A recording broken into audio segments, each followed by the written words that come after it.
Mr. Buffett and Mr. Munger, my name is Sanjeev Mirchandani, shareholder from Boston. First of all, thank you to both of you for everything. I have two questions. For you, Mr. Buffett, you obviously have filters that you apply on selecting people as you do on stocks. Can you tell us a little bit about what those filters are? Filters on people? Yes, in selecting, you have an ability to motivate people who have a lot of money to keep working. What do you look for to figure out who those people are? Well, that is a key question, because when we buy businesses, we don't have managers to put in them. I mean, we're not buying them that way. We don't have a lot of MBAs around the office that we're... Thank God. Yeah.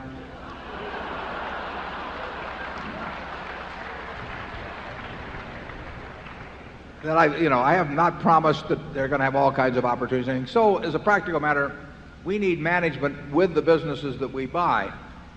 And 3 times out of 4 or thereabouts, the manager is the owner and is receiving tens of millions, maybe hundreds of millions of dollars. So they don't have to work.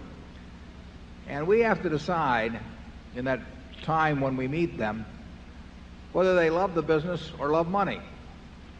And we're not making a moral judgment.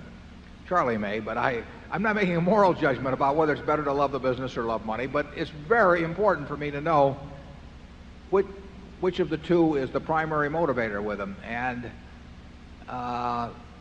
we have had extremely good luck in identifying people who love their business.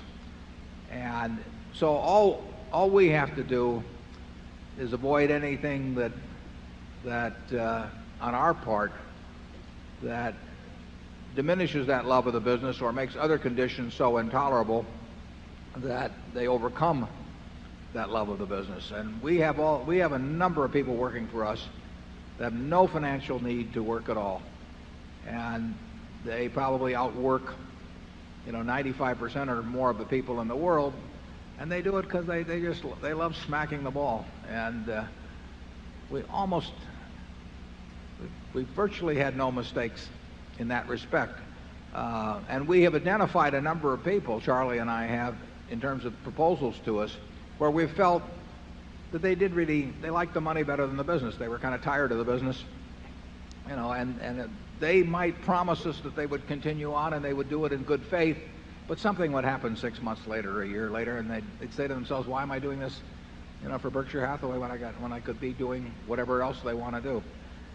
I can't tell you exactly what filter it is that we put them through mentally, but I can tell you that if you've been around a while, I think you can have a pretty high batting average in coming to those conclusions, as you can about other aspects of human behavior. I'm not saying you can take 100 people and take a look at them and analyze their personalities or anything of the sort, but I think when you see the extreme cases, the ones that are going to cause you nothing but trouble or the ones that are going to bring you nothing but joy, I think you can identify those pretty well. Charlie?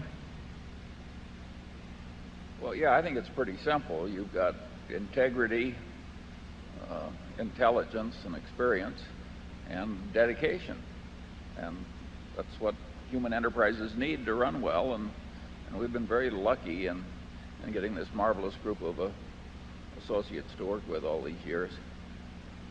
It would be hard to do better, I think, than we've done in that respect. Look around this place. I mean, and particularly you young people, look around this place. Look at how much gratification can come into these lives which have been mostly spent in deferring gratification. It's a very funny group of people, you shareholders. Well, on that note of self-congratulation, let's go have lunch, and we'll be back in half an hour.